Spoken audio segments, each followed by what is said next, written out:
How you doing, guys? We're gonna do things a little bit differently today. I'm gonna briefly talk about bug out locations and why the desert actually isn't that bad of a bug out location. We're gonna go over some of the reasons why I personally believe that the desert is probably one of the best, if not the best, location that you can bug out to.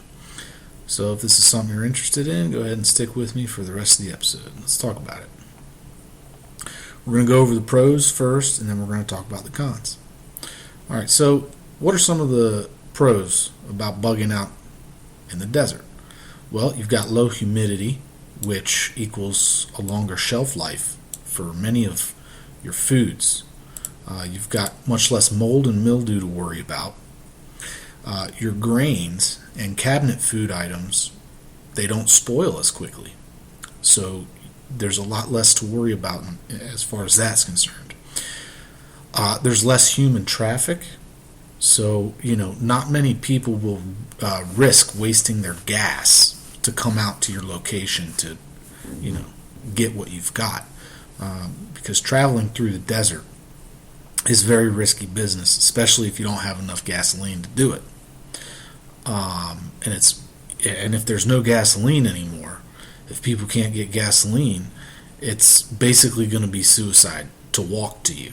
It's very risky to walk through the desert, especially by yourself, especially on foot. There's a lot of wild food sources that grow in the desert, and not many people are aware of those food sources. And you can use that to your advantage.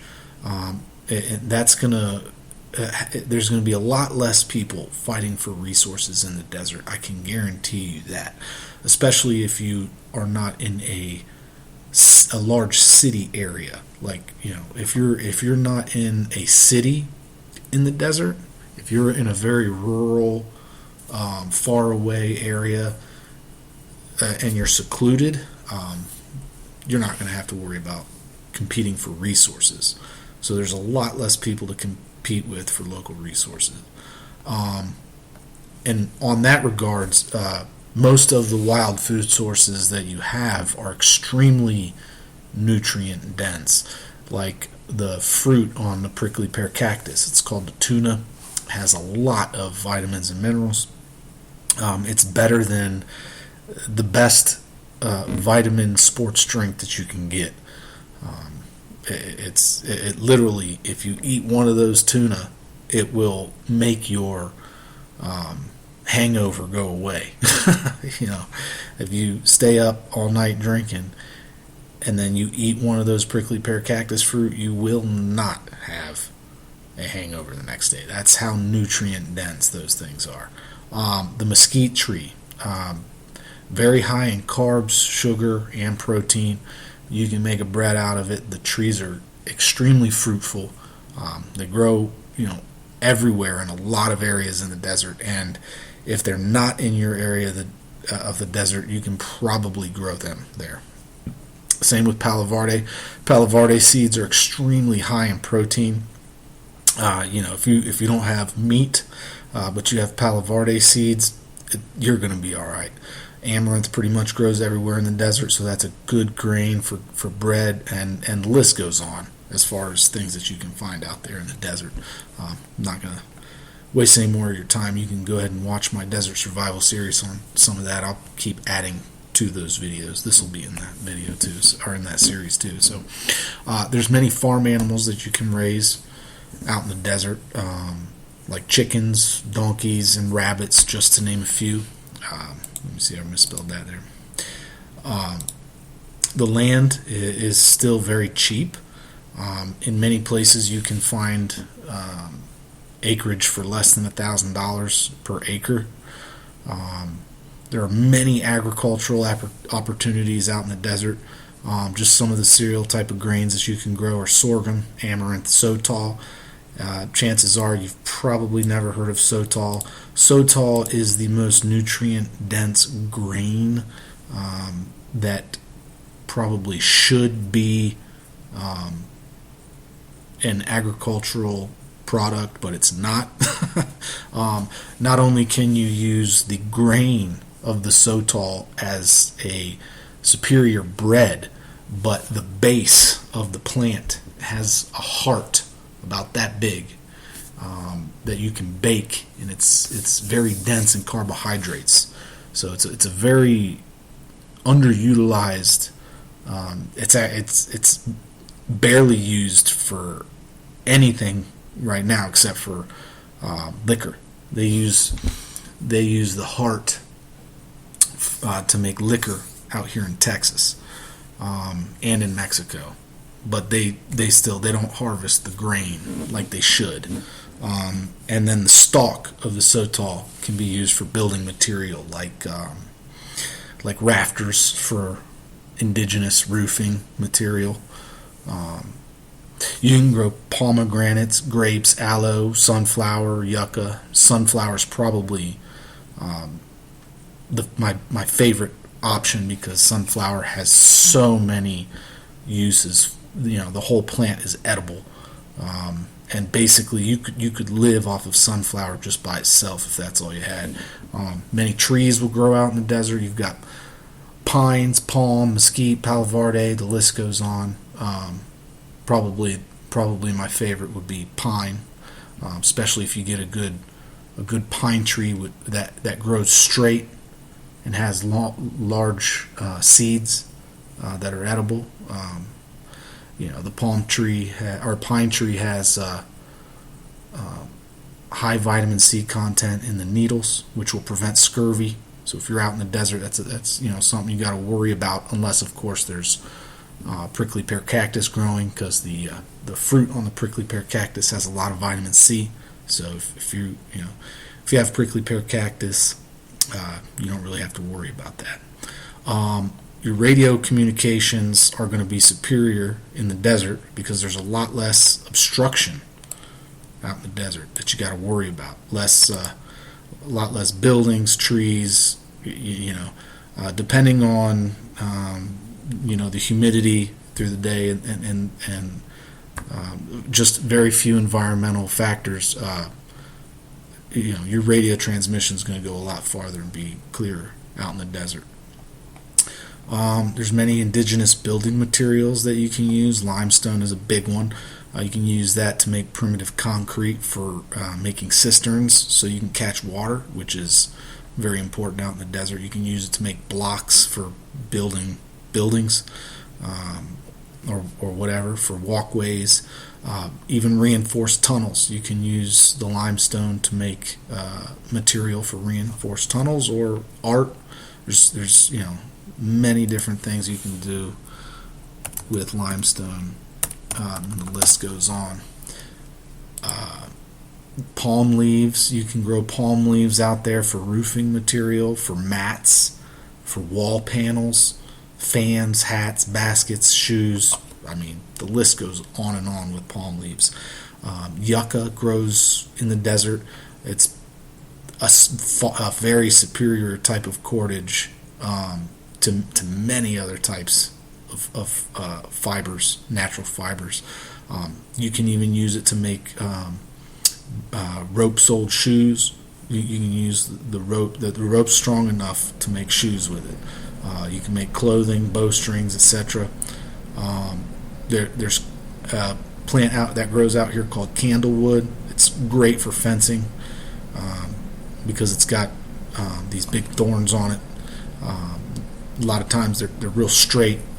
You can even it can be a living fence. You can rip the candlewood pieces off, not with your hand, because yeah, if you're using your hand to rip it off, you need gloves. But you can cut pieces of the candlewood off, stick it in the ground, and throughout the years it'll grow, and you can use that to make literally a living fence. And your donkeys won't. If you got donkeys or whatever, they will not try to get around that, especially if you did a good job planting it. Runways are very easy to construct out in the desert. Most of the area is flat land. A lot of it's flat land, If it's not flat land, it's easy to make it flat. Takeoff and landing is easy. You don't have very many obstacles or obstructions. And in the desert, the lights are much easier to spot at night, especially if there's nothing around you, if you're in a secluded place. So those are some of the cons, or some of the pros. I mean, some of the cons. If you need to escape, it's going to be extremely hard for you to escape if you don't have a good vehicle or a good donkey, or a good horse. You're going to need to bring a lot of water with you if you have a donkey or a horse. You're going to want to bring a lot of water with you either way, just in case something happens to your vehicle. But there's not much water out in the desert, so cisterns or tanks are a necessity. But it's not really a big hurdle if you have the investment, if you have the money to make the investment. It can get extremely hot in the desert. We're talking upwards of 120, sometimes even 130, 140. So acclimation is necessary. You've got to get acclimated if you're bugging out to the desert. Acclimation can take as little as 1 week if you do it right. The way I was taught to get acclimated is you start off slow, you work outside for 15-minute intervals, and you take long breaks in between. You do that for about a week, and you'll after a week you'll get acclimated. So what you do is you start from sun up to sundown.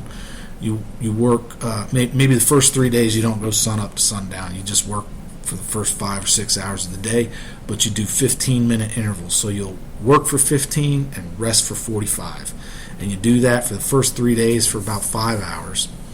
And then the rest of the week you do that for 8 hours. You do that 8 hours a day, and your body will acclimate itself to the temperature.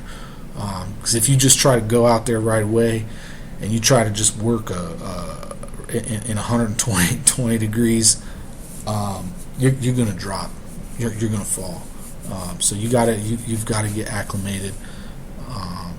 It's necessary. But if you stay in the AC and you don't work outside, you're not going to get acclimated at all. So if your AC gets, if you're relying on your AC too much, it could be a detriment to your survival, especially if it goes out and you're not acclimated. So take that for what it's worth. Say goodbye to your easily accessible luxury items. You're not going to have any stores or restaurants. There's no utilities when you're out there on your own, and there's no people. So loneliness can cause even the best survivalist to break down, spiral into depression, and commit suicide. There's many stories about that happening, especially with castaways during World War II. Pilots that have gone down, in the wilderness and committed suicide because they were too lonely. Anyways, so those are some of the things to think about. This is probably the biggest con, but that's for anywhere bug out location. If you're planning on doing it alone, you should reconsider, because this right here, you might think that you can do it on your own. I'm gonna tell you right now, you can't. It doesn't matter even if you have years and years worth of supplies. If you're trying to go out somewhere on your own, don't bet on it, man. It's gonna break you. You're gonna break. So anyways, thanks for watching this video, guys. If you're interested in bugging out in the desert, you want to talk more about it, go ahead and get with me in the comment section below. If you want to plan on getting together, maybe setting up a community, go ahead and talk about that in the comment section below. Definitely worth consideration right about now. So Yeah, thanks for watching, guys. Thanks for listening. Go ahead and like, comment, subscribe, share the video with your friends. Help out my channel quite a bit. Thanks for watching.